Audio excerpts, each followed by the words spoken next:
We start with head coach Josh Sciba of the women's hockey team.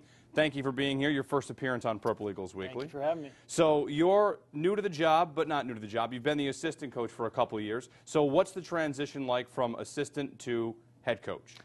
I think just a little bit different. I mean, you know, it's obviously your program now, so you can, you know, you kind of have to take the reins of everything, and you know, it's in your control, and it's how you want to see things go, and it's kind of your baby. So it's a little bit different in that regard, and obviously I'm brand new to a lot of stuff. I'm kind of learning along the way, but it's been fun. It's been great so far. It's been an easy transition for me. So we've got you here because Saturday you guys or the ladies are at home, 2 o'clock against Mercyhurst, the nationally ranked team. So it's conference play. It's a nationally ranked opponent.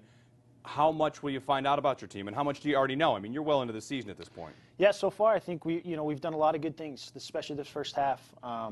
You know, we kind of struggled a little bit going into break, but I think coming into conference play, going into a highly ranked opponent, I think we'll be ready to play. You know, I think our young players have kind of adapted to our system so far.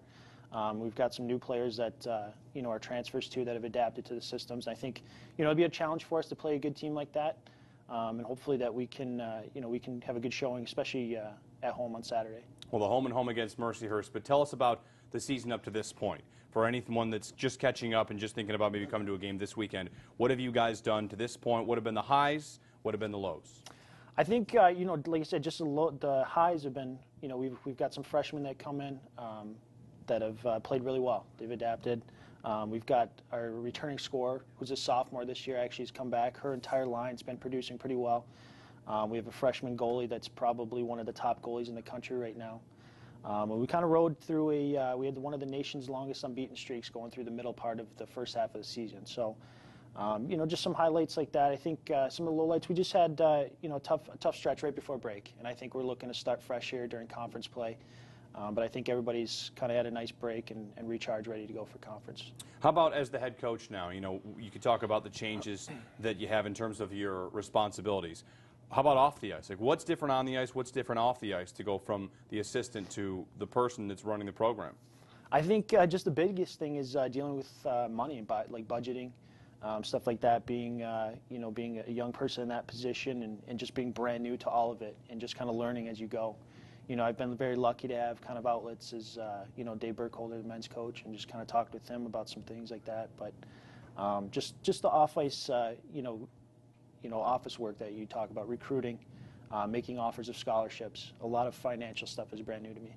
How's it dealing with players? I mean, obviously, as a young guy yourself, I would think the relatability is probably a really good thing, a strength that you might be able to offer. Yeah, no, it's much easier. It's definitely, you know, you're kind of in tune with what's going on in your team a little bit, but it's good. So you definitely have a little bit of a vibe, what's going on the team. And it's always different, especially with females on the team, too. So it's much different than playing men's hockey or dealing with men's hockey, too. But it definitely is an advantage, for sure. Well, you're from Michigan, played at Notre Dame.